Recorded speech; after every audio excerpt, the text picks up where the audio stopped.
Bismillahirrahmanirrahim. Alhamdulillahirabbil alamin. Nahmaduhu wa nasta'inuhu wa nastaghfiruhu wa nastaghfiruh wa natawakkalu 'alaihi wa natubu ilayhi wa na'udzu billahi min shururi anfusina wa min sayyiati a'malina. Man yahdihillahu fa huwal muhtadi wa man yudlil falan tajida lahu waliyyan mursyida. Asyhadu an la ilaha illallah wahdahu la syarika lahu wa asyhadu anna sayyidana Muhammadan 'abduhu wa rasuluh. Allahumma shalli 'ala sayyidina Muhammad wa 'ala alihi wa sahbihi ajma'in, amma ba'd. Qala Allah subhanahu wa ta'ala, a'udzu billahi minasyaitonir rajim. Ya ayyuhalladzina amanu taqullaha wa qulu qawlan sadida yuslih lakum a'malakum wa yaghfir lakum dhunubakum wa man yuti'illah wa rasulahu faqad faza fawzan 'azima. Sadaqallahul 'azim. Wa qala Nabi sallallahu alaihi wasallam, fa in asdaqal hadits kitabullah wa khairal hadi Muhammad sallallahu alaihi wasallam wa syarrul umuri muhdatsatuha wa kullu muhdatsatin bid'ah wa kullu bid'atin dhalalah wa kullu dhalalatin finnar. Atau kama qala sadaqa Rasulullah sallallahu alaihi wasallam. Tuan-tuan hadirin muslimin yang dirahmati Allah sekalian, ya. Marilah sama-sama kita memulakan kuliah kita pada malam ini, kuliah kita juga, ya. Jangan kita membaca semua kitab, kita hadiahkan kepada Nabi sallallahu alaihi wasallam, keluarga baginda, sahabat-sahabat baginda dan juga seluruh muslimin dan muslimat, khususnya kepada kedua sahabat kita sama ahli baca masjid, lebih-lebih lagi mereka telah kembali ke Rasulullah al-Fatihah. A'udzu billahi minasyaitonir rajim. Bismillahirrahmanirrahim. Alhamdulillahirabbil alamin. Arrahmanir rahim. Maliki yaumiddin. Iyyaka na'budu wa iyyaka nasta'in. Siratal ladzina an'amta 'alaihim ghairil maghdubi 'alaihim waladdallin. Terima kasih teman-teman, panggilan siang, hadiran puasa surau, hadiran puasa harian. Semuanya tuan-tuan yang dirahmati Allah sekalian. Jadi alhamdulillah kita memanjatkan kesyukuran kepada Allah Subhanahu wa taala, ya. Dan yang mengizinkan pada hari ini iaitu hari ke-berapa dah? Hari ke-118. Ya. PKP kita dah hari yang ke-118 hari ini, ya. Dan kita berada dalam bulan 24 Ilah, ya. InsyaAllah tak lama lagi kita akan masuk dalam bulan Zulhijjah. Orang pun dah diedarkan nampaknya, ya. Orang pun dah berkorban, ya. Jadi alhamdulillah, ya, syukur kita dapat jumpa. Last sekali kita berjumpa ialah kuliah kita yang terakhir pada 9 bulan Mac yang lalu, ya. Seminggu sebelum PKP, ya. 9 Mac, jadi tak adalah lama sangat kita hilangnya, 3 bulan saja kita hilang, ya. Jadi alhamdulillah, ya, tuan-tuan pun dah rasanya dah semua dapat solat Jumaat, ya. Kalau ada yang tak dapat lagi atau saja-saja lambat, maka semua balik, alhamdulillah. Maknanya orang betul, tuan-tuan, ya. Kalau dia saja-saja datang lambat, sekarang ni Zuhur 1.25, dia datang 1.35. 1.35 azan pun dah berapa kali betul. Ya, dah azan kedua dah tu. Kalau ikut biasanya memang dah tak, memang dah duduk luar dah tu. Tapi dia ini memang dah suruh balik dah. Sebab pada minggu sudah surau-surau di negeri Perak yang terdaftar dan dibuat permohonan nak solat Jumaat, boleh solat Jumaat di surau. Tempat kami sana, alhamdulillah, kami buat solat Jumaat, ya. Tapi memang dengan estimatif dia orang tempat kami tu tak datang, ada kurang 40 saja dia tu. Kurang 40 jemaah. Jadi alhamdulillah yang solat di surau itu tak adalah banyak sangat, 160 saja. Cuma dia tak lari jauh. Tak tahulah 120 tu semayang di mana sebelum itu. Jadi alhamdulillah, jadi ada kelapangan masa depo PKP ini, boleh dibenarkan. Lepas tutup lah, tak boleh lah semayang di surau lah. Kalau ada juga, kemarin Paul lah mengatur agama. Ya, insya-Allah kita sambung malam ini perbincangan kita pada 9 bulan yang lalu. Kita telah selesai ya. Selesai baca ayat-ayat daripada surah Al-Buruj ya. Habis dah. Bukan habis surah Buruj tu ya. Habis dah ayat yang ke-9 ya. Malam ni kita nak baca sedikit iaitu apa yang dapat kita ambil pengajaran ibrah daripada ayat 1 hingga 9 daripada surah Al-Buruj ini, dan insya-Allah lepas ini kita akan sambung pula ayat yang ke-10 dan 11 ya, iaitu bagaimana Allah Subhanahu Wa Taala memberikan balasan kepada orang kafir dan juga ganjaran orang-orang yang beriman ya.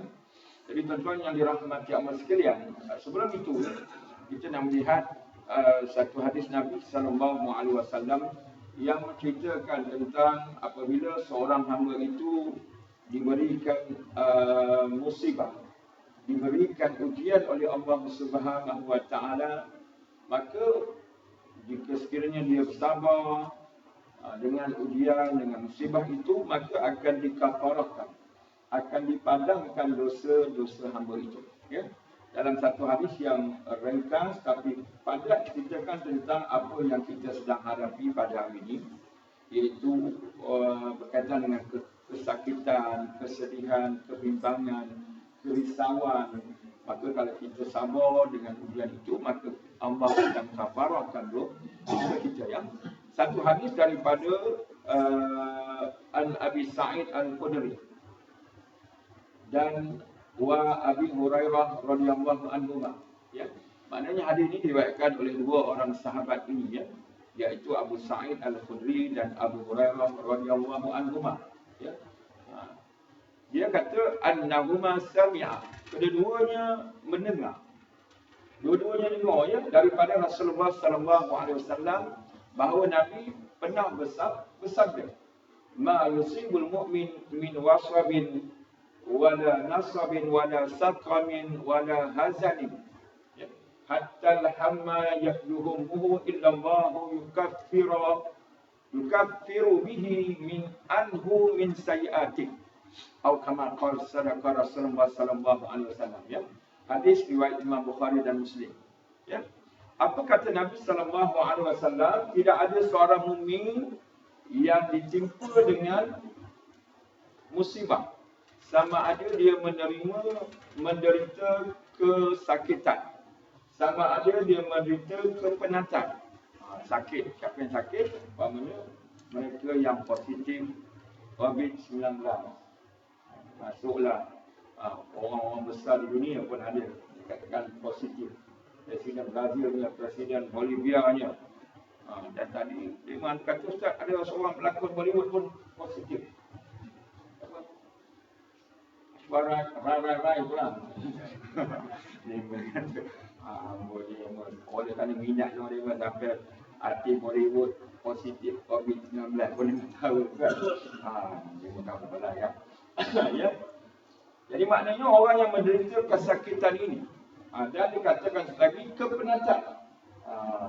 Kepenatan ni tak kira siapa pun, termasuklah frontliners ke, backliners ke, yang telah bertungkul umur, tak kira lah siapa pun yang kerana kepenatan, penyakit sekalipun ya, kepenatan, kemudian kesedihan, bahkan kebimbangan yang merisaukannya ya, bimbang masa mula-mula PKP mula-mula, bimbang tak cukup bawah kan, betul tak ada ya, sebab saya mengalami benda itu. Sini mungkin tuan-tuan tak ada mata dia ya. Sampai peringkat saya terpaksa import bawang daripada Selangor, kan dari India Selangor. Saya terpaksa import telefon anak saudara kata, bawang dah habis, maka dia pun hantarlah guna pasal pos tadi. Ya. Bawang buat pertama kali kat Kedah. Orang guna pos kaja, import bawang. Kerana musim PKP mula-mula. Dan yang paling bimbang ni orang tak pernah berlaku dalam sejarah. Tuan-tuan lihat sampai lori roti pun dicuri di orang. Sebab orang nak kat roti, betul.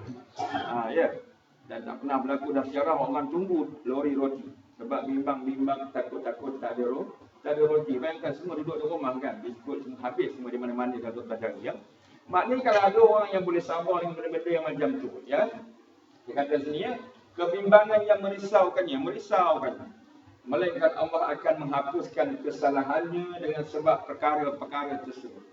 Ya, hadis ini diriwayatkan oleh dua orang sahabat yang digelar sebagai ahli sufah. Ahli sufah ialah mereka yang duduk di Masjid Nabawi. Ya, mereka duduk di Masjid Nabawi memang full time dekat situ. Ya.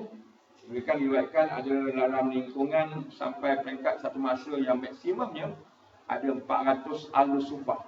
Yang mereka ini memang duduk di situ memang mengharapkan ihsan daripada sahabat-sahabat dan juga daripada Nabi sallallahu alaihi wasallam sendiri. Ya. Mereka inilah termasuk dalam golongan yang sangat susah, tuan-tuan ya. Susah sampai peringkat diriwayatkan ketika mereka ni ada setengahnya tu tak cukup kain untuk menutup aurat.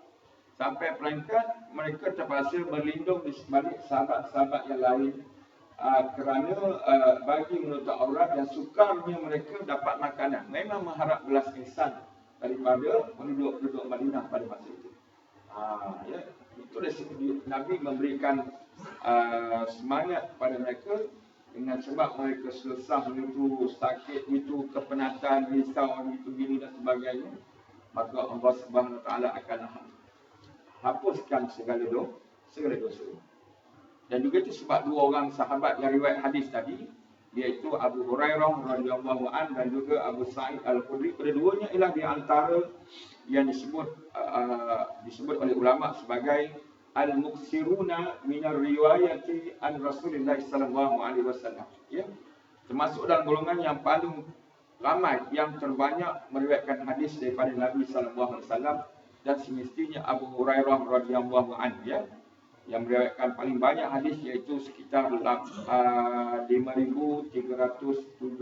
hadis daripada Nabi sallallahu alaihi wasallam. Dia yang paling banyak diriwayatkan hadis daripada Nabi sallallahu alaihi wasallam. Sebab orientalis barat dia mengkritik Abu Hurairah ni. Macam mana Abu Hurairah ni 2 tahun saja bersama Nabi tapi dapat meriwayatkan hadis begitu banyak daripada Nabi sallallahu alaihi wasallam. Tidak lain sebab dia tak kenal Abu Hurairah ni siapa. Sebab Abu Hurairah ni memang sentiasa duduk, sentiasa berada dalam halaqah Nabi sallallahu alaihi wasallam. Itu juga Abu Sa'id Al-Khudri. Dia pun banyak juga diriwayatkan dia meriwayatkan 1170 hadis daripada Nabi sallallahu alaihi wasallam. Ya, moga-moga kita dapat melihat betapa sahabat-sahabat dan juga orang-orang yang mengikut jejak langkah mereka ini diampunkan dosa mereka dengan sebab mereka sabar atas musibah yang diberikan oleh Allah Subhanahu wa taala. Begitu juga yang kita dah baca dulu ya. Kita tengok tentang Ashabul Ukhdud dalam surah Al-Buruj ini ya. Bagaimana mereka bersabar dengan mempertahankan keimanan mereka. Maka Allah Subhanahu wa taala memberikan ganjaran yang hebat kepada mereka ya. Tapi harus diingat kita disebutkan di sini Allah Subhanahu wa taala mengutuk ya. Mengutuk Ashabul Ukhdud. Ashabul Ukhdud ni ialah tersebut dulu iaitu berlaku kisah ini latar tempatnya ialah di Najran Yaman ya, iaitu kisah ini berlaku dikatakan masyhurnya berlaku di antara zaman Nabi Isa alaihissalam dan zaman Nabi Muhammad sallallahu alaihi wasallam ya, yang mana Ashabul Ukhdud ini telah menggali parit dengan perintah pembesar pada masa itu. Setakat gali dia boleh tahan lagi. Dia menyaksikan pula bagaimana orang-orang yang beriman ya menyaksikan. Oleh kerana menyaksikan pun sahaja dia sudah kutila Ashabul Ukhdud. Dalam surah yang kita dah baca dulu ya. Kutila kita dah sebut dulu. Ulama lughah kata dalam Quran bila disebut kalimah itu kutila maknanya lu'ina, dilaknat, dikutuk oleh Allah Subhanahu wa taala ya. Menggali parit iaitu yang memanjang dalam tanah dan menyalakan api yang dahsyat di dalamnya. Kemudian mereka mencampakkan orang-orang mukmin ke dalamnya. Dia bukan setakat kali, lepas itu dia sama-sama menyaksikan orang-orang mukmin dibakar di dalam lubang itu, di dalam parit itu. Ya. Kemudian mereka menyaksikan dengan penuh kegembiraan bagaimana api yang marak itu memakan jasad orang mukmin yang diseksa itu. Ya, sebab macam hari jangan kau tengok sama-sama tengok orang lumba harap dengan koma dia angkat dia terus. Ya, macam itulah. Kerana menyaksikan orang-orang mukmin dicampak, maka mereka pun mendapat kutukan daripada Allah Subhanahu wa taala. Sehinggalah dia kata sini menghadiri tragedi yang dahsyat sehingga selesai pembakaran. Ini menggambarkan betapa mereka adalah golongan ganas yang mengiyakan dan sanggup melakukan segala bentuk penyiksaan. Sanggup buat apa saja. Macam semalam viral kan. Seorang lelaki pukul 5.29 pagi, di mana tak tahu, kasih sayang kan, yang memasukkan 3 ekor kucing jalanan ke dalam mesin masuk. Bayangkan, tunggulah dia akan diadili sebab sebelum bila awal tahun ke tahun sudah seorang lelaki tu dia masukkan kucing juga kan, tak adalah lama, kena penjaranya 34 bulan sahaja. Sebab kalau ikut undang-undang hal-hal binatang ni, dia boleh dipenjara sehingga 3 tahun 4 tahun dan boleh didenda sehingga 50,000. Kerana dia masuk kucing tu dalam mesin masuk seekor, ini tak tahulah 3 ekor ni berapa kenanya. Seekor pun kena 40,000. Agaknya kalau 3 ekor ni maksimum 50,000 kan kena. Dia sedang mencari ya. Jadi jangan korang saja pergi Iskandar Pandayu mesin nak hantar lobby membawa sekali kucing seekor. Jangan ya, CCTV merata-rata dekat situ. Sekian dimaklumkan. Ya. Jadi maknanya lagi dahsyat. Tak tahu siapa lagi dahsyat. Orang dulu ke orang kan. Tapi maknanya memang ganas ya, yang mengiyakan dan sanggup melakukan segala bentuk penyiksaan. Ya, kemudian yang ketiga ya, yang pertama ni kita tak ada baca sebab kita dah baca dulu panjang lebar ya, tentang Allah bersumpah dengan makhluk. Terus nombor 2 dan nombor 3 pengajaran daripada ayat-ayat ini ya. Yang ketiga, menurut Dr. Wahbah Al-Zuhri, apa pengajaran yang kita dapat daripada ayat 1 hingga 9 ini, iaitu kisah ini adalah satu pengajaran dan peringatan kepada orang-orang mukmin supaya bersabar. Supaya bersabar menghadapi penyiksaan, kesakitan dan kesengsaraan yang menimpa mereka, itu penderitaan yang ditempuhi setiap masa dan tempat. Ini dia. Sebab hadis yang saya baca tadi, saya nak kaitkan itu tentang bagaimana sabarnya mereka ini. Sabarnya ahlu sufah itu menahan lapar dan mengikat perut mereka dengan batu bagi mengurangkan rasa lapar. Dan sampai peringkat mereka berpuasa. Ya, mungkin orang akan kata, ustaz mereka tu kenapa dulu itu tak ada kerja ke? Memang mereka tak ada kerja. Ya, sebab mereka ni pun macam kita juga ingin mengecapi kehidupan dunia yang lebih baik. Ya. Tetapi sedangkan inilah dia perancangan Allah Subhanahu Taala dan apa yang dihasratkan oleh Nabi sallallahu alaihi wasallam. Allah lebih suka. Sebut di sini dalam syarah disebutkan Allah dan Rasul lebih suka mereka ini menjadi ahlu sufah. Ya. Kerana sekiranya mereka kekal menjadi ahlu sufah, ganjaran untuk mereka ialah dapat memasuki syurga 500 tahun lebih awal daripada orang-orang kaya. Maknanya masuk syurga setengah hari lebih awal. Setengah hari. Kenapa? Sebab dikira 1000 tahun bersamaan dengan satu hari. Maknanya itu sebab mereka sangat-sangat mengharapkan itu. Macam kita pernah sebut dulu, betapa sahabat-sahabat ni bila dengar ada Nabi kata tentang kelebihan demam dan sebagainya, kelebihan sakit dan koma bersabar, mereka sentiasa berdoa, ya Allah, berikanlah aku sakit. Mungkin orang kata pelik betul. Kita yang pelik. Sebab kita kata kita pelik sebab kita jarang diuji dengan sakit. Tapi itu ceritanya sahabat-sahabat ni dia Nabi sebut betul. Dia pun tidak akan dapat kelebihan ganjaran. Bayangkan 500 tahun lebih awal masuk syurga daripada orang-orang kaya. Jangan salah faham pula, bukan maknanya tak boleh jadi orang kaya pula. Jadi orang kaya tak tahu je lah. Kita akan dihisap tu banyak lambat sikit lah. Kalau benda-benda apa yang kita bawa tu benda-benda yang okey, tak ada masalah lah. Kalau ada banyak sangkut di sana sini lah, lambat lah. Kena banyak bersabar. Macam sudah saya pergi ke Pulau Pinang kan. Contoh tuan ya, kena sabar lah. Pergi naik jambatan, balik naik ferry. Mungkin orang kata Ustaz, mana ada orang naik ferry lagi sekarang. Tapi saya sentiasa mengingat kata atuk saya. Kalau pergi Pulau Pinang, kalau tak naik ferry, maknanya tidak. Syarat sah Pulau Pinang adalah naik ferry. Syarat sah. Kan? Macam syarat sah di Pulau Pinang, kau mesti pergi Chaurasta. Contohnya begitu. Jadi balik naik ferry lah. Punya panjang. Tak adalah lama sangat berbaringnya. Dekat 2 jam jugalah baru lepas ke Batu.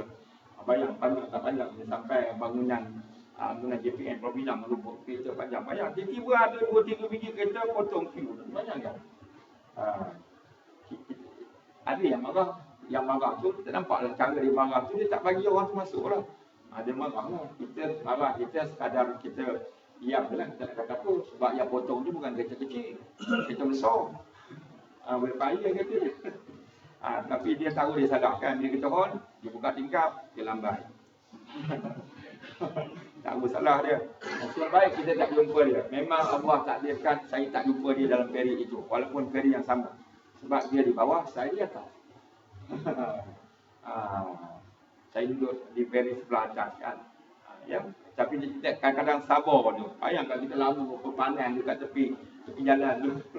Kali ada orang potong selekor terakhir pula tu kan. Selekor terakhir dah nak masuk, dia potong tu. Bayangkan. Memang kalau orang yang marah, mahu dia empuk ni. Sekian dimaklumkan. Ya, jadi maknanya pengajaran. Ya, pengajaran dan peringatan kepada orang-orang mukmin. Lebih-lebih lagi kita kena banyak bersabar lah. Bila mula-mula saya ingat lagi masa PKP macam-macam berlaku. Ya, mula daripada 3 orang boleh sembahyang di masjid. Ya kan? Alhamdulillah lah, saya termasuk dalam 3 orang itu. Sebab bertugas lah kan. Bayangkan daripada bulan Ramadan tu 3 orang aja sembahyang maghrib, sembahyang isyak. Kan? Sunyi senyap-senyit. Kemudian boleh tambah pula jadi 12. Masa 3 orang tu tak ada siapa yang nak cilok-cilok celah masuk bila 12 tu. Adalah soal-soal kata, ni jawatan kuasa masjid ni demo aja kena masuk surga. Kan kebagus kalau sedekahkan 1 kota kursi itu kepada ahli Korea. Itu okey lagi, bahasanya lembut lagi. Kemudian bila 40 dah jadi penyakit lain dah. Dah semakin kurang sabarnya orang kita. Tuan-tuan ni dah. Dia pun tengok senarai nama. List dia tengok nama dia tak ada air. Kena daftar ke Sulaiman. Saya pun tak tahu dia datang daripada gua mana tadi. Zaman WhatsApp ni, zaman Telegram ni, kita hantar pada semua channel, semua grup kan. Aktifnya ke surau ke kita hantar. Bahawa ada kota-kota surau kita ni ada berapa orang aja yang dibenarkan. Tuan-tuan, tempat saya tu memang kena buat betul. Dah 40 orang, taman ada banyak, kampung ada banyak. Takkan nak bagi oleh kerana Ustaz dia imam dekat masjid tu, dia nak bagi kota untuk desa Seri Bayu sampai 20 daripada 40. Tak kena penggar aku nanti kan. Itu boleh bagi kota 5 je lah. 5 je tak? Iyalah taman banyak. Taman Indra, Indra Barat, Indra Putra. Belum kampung tradisi lagi tuan-tuan. Kena banyak sabar lah. Yang dia ada seorang abang-abang ni. Ini yang ngadu ni. Dengan jawatan dia marah kat jawatan kuasa lah. Kalau aku mati minggu ni jawatan kuasa nak tanggung dosa aku tu. Tapi saya selut dengan jawatan kuasa tu. Dia kata apa-apa masalah tuan boleh jumpa dengan Sultan Nazrin Mu'izz bin Shah Ibni Al-Marhum Sultan Azlan dia cakap orang tu senyap orang dia balik dia. Janganlah cakap orang tu kan. Kan dia jumpa Bagus nasib baik jawatan kuasa tu pandai kan. Dia pandai bela diri kan. Kau nak apa masalah, jumpa sultan. Macam juga boleh timbul. Ini yang pasal yang boleh sembahyang kat surau kan. Masa PKP mula-mula tu paling minta ustaz, boleh tak kita boleh tak kita tempat kita ni buat sembahyang jemaah kan. Udah sembahyang jemaah ni 40 orang buat kitab. Bayangkan minggu ke berapa belas nanti baru bulan masuk kita percaya ustaz. Boleh tak? Alhamdulillah. Benda tu berlaku dalam sekali dua kali je, lepas tu dah boleh ramai ikut kapasiti keluasan masjid. Jadi alhamdulillah, bayangkan kalau tak sabar tu dia, itu dia pernah cukup dah. Tak sabarnya orang. Time 12 pun ada juga mencela. Semain subuh dia mencela. Tapi yang pelik, bin heran biar ajaib bila masjid dah dibuka selaluannya, orang yang tak sabar tu tak ada datang ke masjid. Tak tahu ke mana. Tak tahulah dia berkata pergi masjid lain. Kenapa? Pun masalah tuan-tuan ya. Dia lari tempat lain. Bukan masalah apa pun, pasal tak pakai mask saja, tak pakai face mask saja. Ditegur oleh jawatan kuasa, dia pun lari ke masjid lagi. Ya, macam-macam ya. Allah uji kesabaran. Sikit aja kita tak bayangkan tentang penderitaan, penyiksaan, kesakitan, kesengsaraan yang berlaku kepada zaman ni Ashabul Ukhdud ini ya. Inilah untuk mencontohi kesabaran, keteguhan, ketetapan dan pengorbanan orang-orang mukmin terdahulu dalam menegakkan kebenaran dan menyebarkan dakwah Allah Subhanahu wa taala. Ya. Dikatakan di sini benda ini memang lumrah. Ya, memang suka dielak dan akan adanya daripada masa ke masa, tempat ke tempat. Ada masa lagi ya? 15 minit ya, 20 minit. Ikut SOP-nya. Masuk je waktu kena berhenti. Walaupun belum kenyang lagi. Ya. Ya. Dikata lagi ya. Allah Subhanahu wa taala ketika menceritakan kisah Luqman berfirman, ya bunayya aqimis solat wa'mur bil ma'ruf wanha 'anil munkar wasbir 'ala ma asabak. Ya. Allah bagi tahu bagaimana Luqmanul Hakim menasihatkan anaknya, wasbir 'ala ma asabak. Hendaklah sabar atas ujian, atas musibah. Setelah diceritakan dirikan solat, wa'mur bil ma'ruf wanha 'anil munkar, diceritakan step yang seterusnya ialah kena banyakkan bersabar apabila Allah berikan ujian kepada kamu. Ya, sabar terhadap apa yang menimpa kamu. Sesungguhnya yang demikian itu. Ya, inna zalika min azmil umur.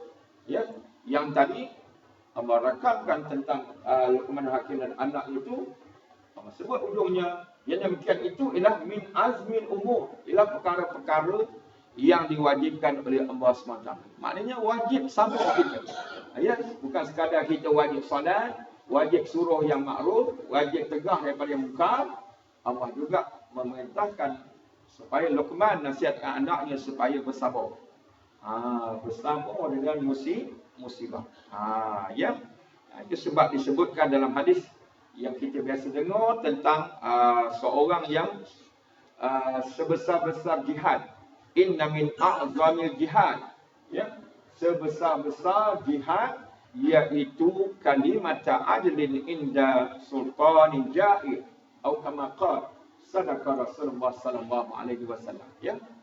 Disebutkan, ingatkan, sebesar-besar jihad adalah mengungkapkan keadilan. Kita cakap benda yang benar kepada pemimpin. Bagaimana kalau tuan-tuan baca sahabat tuan-tuan ya? Sahabat namanya kalau tak silap Salman Al-Farisi radhiyallahu anhu.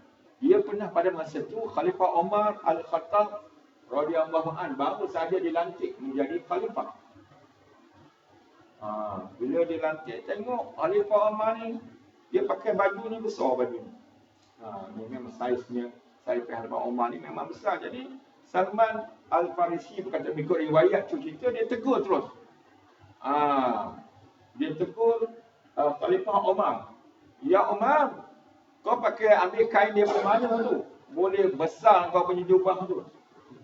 Maka oleh kerana Inilah dia hebatnya Sayyidina Umar Al-Khattab, dia tidak mahu memalukan sesiapa, tak mahu memalukan Salman. Dia boleh je kata, sekretari tangkap Salman. Boleh dia tutup order. Ataupun halau dia keluar daripada dewan. Contoh, saya dewan pula yang tak ada kaitannya. Contohnya begitu ya. Mana dia boleh je perintah, dia khalifah pada masa tu tuan-tuan. Tapi dia ni orang yang sangat hebat. Dia kata apa? Dia panggil anaknya. Dia panggil anaknya iaitu Abdullah ibn Umar. Anaknya Abdullah ibn Umar. Yang juga salah seorang daripada sahabat yang banyak riwayatkan hadis. Abdullah bin Umar ni dia sebaya dengan Anas bin Malik radhiyallahu anhu. Dia ni lahir 10 tahun sebelum hijrah Nabi sallallahu alaihi wasallam ya. Cuma dia meninggal awal dah sikit daripada Anas bin Malik. Anas bin Malik meninggal tahun 97 hijrah. Dia ni meninggal tahun 73 hijrah ya. Dia panggil Ya Abdullah. Kami dia. Dia kata cuba kau beritahu dengan Salman. Sebenarnya kain ini ialah satu lagi bahagian ialah bahagian anaknya. Tapi oleh kerana Sayyidina Umar ni dia memerlukan kalau buat jubah kena 5 meter, maka dia terpaksa ambil anaknya punya. Jadi anaknya tak dapat pakai segelun dengan bapak dia. Kalau itu mudah begitu. Bayangkan tuan-tuan. Salman pun, kalau ikut riwayat itu kata Salman pun, okey, aku terima, saya setuju. Bayangkan tuan-tuan, hebatnya. Dia seperti dinyatakan oleh Abu Sa'id Al-Khudri di cerita tentang bagaimana Nabi sebut tadi. Sebesar-besar dia, jihad. Bila dapat menyatakan benda yang benar, walaupun di hadapan pemerintah.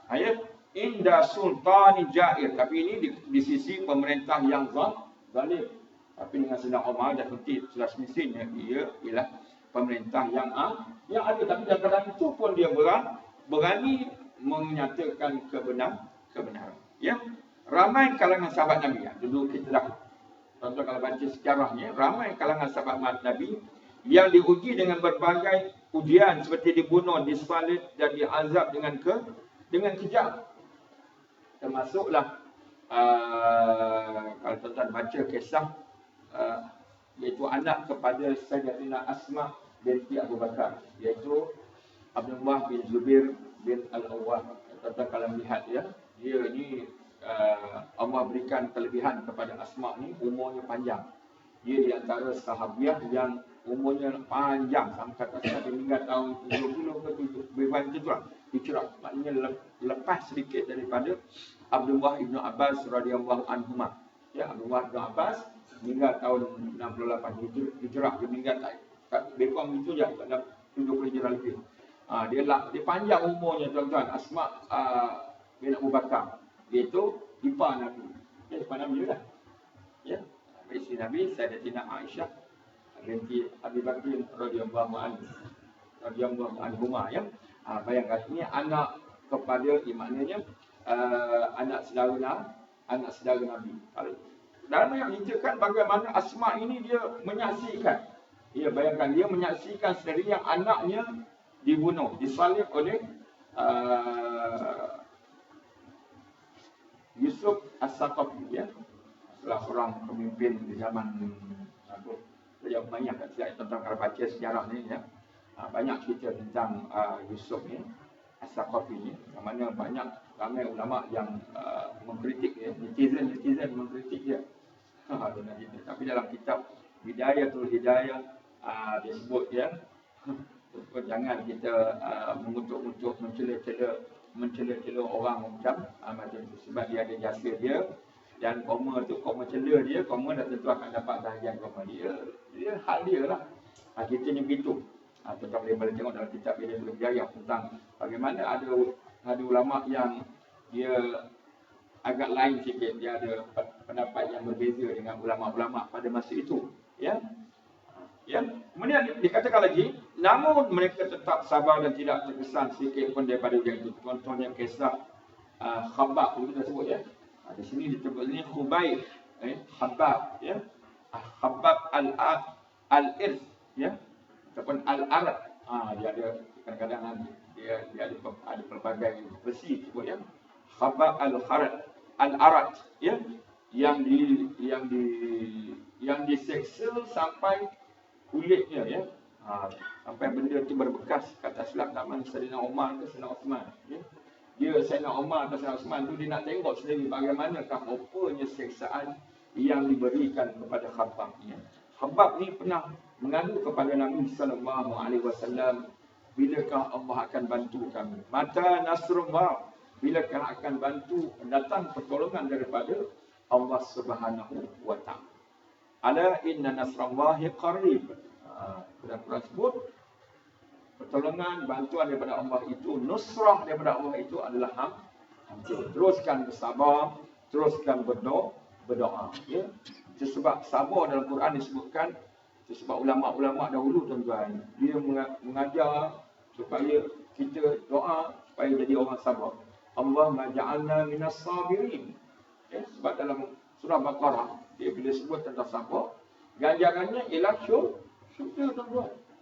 Bukan sekadar kalau kita baca hadis tadi, dipadamkan dosa, bila dah padam dosa, dah tentu tak ada dosa tuan-tuan. Memang layaklah masuk syurga. Mereka doa, Allah maja'alna minas sabirin, jadikanlah kami daripada orang-orang yang sabar. Kita biasa doa, ya Allah, jadikan aku daripada orang bersyukur.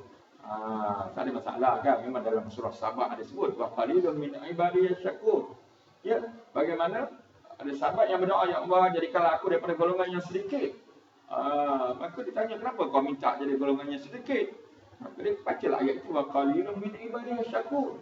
Sedikit daripada hamba-hambaku yang bersyukur, dan aku nak masuk dalam golongan yang sedikit itu.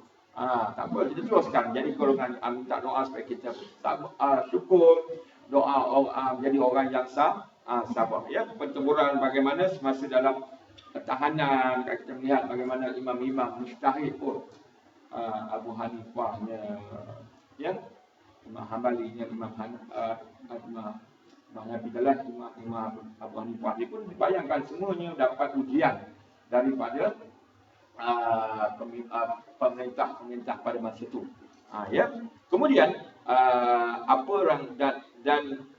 yang raja dan pengikut-pengikutnya persalahkan golongan mukmin bakal itu ialah kerana keimanan mereka kepada Allah Subhanahu wa taala yang maha mulia, yang maha menguasai, maha melindungi. Terpuji lagi layak dipuji di dalam segala keadaan, iaitu Allah yang memiliki langit dan bumi, dan tiada baginya sekutu dan rakan di dalam urusan pentadbiran seluruhnya, iaitu langit dan bumi. Allah Subhanahu wa taala maha mengetahui setiap amalan-amalan makhluknya tanpa tersembunyi suatu apapun dari pengetahuannya. Sebab Al-Quran dah disebut, ya, setiap daun yang gugur di muka bumi ini Allah tahu. Bayangkan tu, mamin waraqatin, kita tentang setiap daun yang gugur ni Allah tahu. Apatah lagi lah apa yang kita buat. Sebab dalam surah Kafir kita sebut dulu, la yughadiru saghiratan wala kabiratan illa ahsaha. Tidak ada akan terlepas yang dosa yang kecil, yang besar, semuanya akan dihitung, tidak terlepas daripada dihisab di hadapan Allah Subhanahu wa taala. Semuanya dalam ilmu Allah Subhanahu wa taala. Ya. Kita ada 8 minit, kita baca sikitlah ya. Kita baca intro saja ayat yang ke-10 ni, kita baca intro sikit ya. Selesai, tadi kita ambil pengajaran daripada ayat 1 hingga ayat 9 ya. Kemudian ayat yang ke-10, firman Allah Subhanahu wa taala, a'udzubillahi minasyaitonir rajim, innal ladzina fatanul mu'minina wal mu'minat thumma lam yatubu falahum 'adzabu jahannam wa lahum 'adzabul hariq. Sadaqallahul azim ya. Maksudnya apa tuan-tuan yang dirahmati Allah sekalian? Sesungguhnya orang-orang yang mendatangkan cubaan, fitnah kepada orang-orang mukmin lelaki dan perempuan, kemudian mereka tidak bertaubat, maka bagi mereka azab jahannam dan bagi mereka azab neraka yang membakar. Ya. Tengok apa munasabatul ayat. Ya. Apa relate ayat ini dengan ayat yang sebelumnya? Apa kaitan dengan ayat kisah Ashabul Ukhdud itu ya? Setelah diterangkan kisah Ashabul Ukhdud dan apa yang telah mereka lakukan terhadap orang mukmin, dengan membakar mereka dalam api. Allah Subhanahu Wa Taala menjelaskan pula tentang hukum-hukum ganjaran baik dan balasan buruk. Allah Subhanahu Wa Taala menjelaskan tentang azab neraka Jahannam yang telah disediakan untuk golongan kafir. Ya, sebaliknya ganjaran yang baik dan kenikmatan syurga yang kekal telah disediakan untuk orang mukmin. Itu juga kata saya baca di hujung surah Kahfi. Kan kita 10 ayat yang terakhir. Ya, akan dibentangkan bagi pada orang-orang kafir pada hari akhirat nanti tentang apa yang mereka buat di semasa mereka di dunia dulu. Wa aradna jahannama yawma idzil lil kafirina arda. Ya. Sebab baru ni bila saya baca ayat tu dalam sembahyang Jumaat kan, Ustaz, ada seorang lepas dia ambil tu, dia seorang tu kata, Ustaz, ayat 10 ayat terakhir bukan mula daripada wa aradna, Ustaz. Habis mula daripada mana saya kata? 10 ayat terakhir mula daripada allazi kanat a'yunuhum fi ghata'in an dzikri wa kanu la yastati'una sam'a. Betul, ayat tu mula dekat situ. Itu ayat 101. Yang wa aradna itu ayat 100. Tapi saya nak baca tu nak bagi sempurna dia punya ceritanya, kisahnya biarlah lengkap. Bacalah daripada wa aradna. Bila baca allazina tu macam tergantung. Saya kata, ya betul. Ini betul lah kan. Saya pun ada betulnya saya kan. Jadi saya tak baca panjang pun ayatnya. Memanglah panjang dia. Udahlah khutbah Jumaat 5 minit. Surah tu cuma nak baca 2 minit aja ke saya kata. Kau dia suruh baca kuliah dengan keluarga aja ke. Nah, kadang ikut hadis ni Nabi kata yang sebagus-bagusnya kalau sembahyang Jumaat itu surahnya lebih panjang daripada khutbahnya. Tapi dalam keadaan biasa, dalam keadaan normal yang lama kita tu, dalam keadaan biasa, tak boleh orang khutbah. Khutbah pun dari belas minit kan kalau yang biasa. Tak boleh pula baca surah 40 minit. Alamat orang orang komplain nanti kan. Ini oleh kerana khutbah 5 minit, tak ada masalah lah kalau kita baca sama 5 minit. Dalam 5 minit cukup. Ataupun 7 minit saja. Masih ikut SOP kan 7 minit kan. Kita potonglah bila baca surah panjang, potonglah wirid, jangan panjang sangat, wirid lagi panjang pula daripada baca ayat Qurannya. Jadi maknanya kena ada win-win kat situ. Jadi maknanya tuan-tuan yang dirahmati Allah sekalian, itulah relate ayatnya. Ya, munasabah ayat di antara ayat yang sebelum dengan ayat yang selepas ini. Ya, macam juga surah Kahfi itu. Kita tentang orang kafir, lepas itu kita ayat 107 pula kita tentang innal ladzina amanu wa amilus solihat kanat lahum jannatul firdausi nuzula. Kita pula tentang orang yang beriman. Kita itu juga dalam ini. Dan kita tentang orang-orang yang mendatangkan cubaan fitnah, maka kita akan pula tentang orang-orang yang beriman dan beramal saleh. Allah berikan ganjaran syurga kepada mereka, yang mana syurga itu di bawahnya mengalir sungai-sungai. Ya, dalam surah Muhammad ada sebut.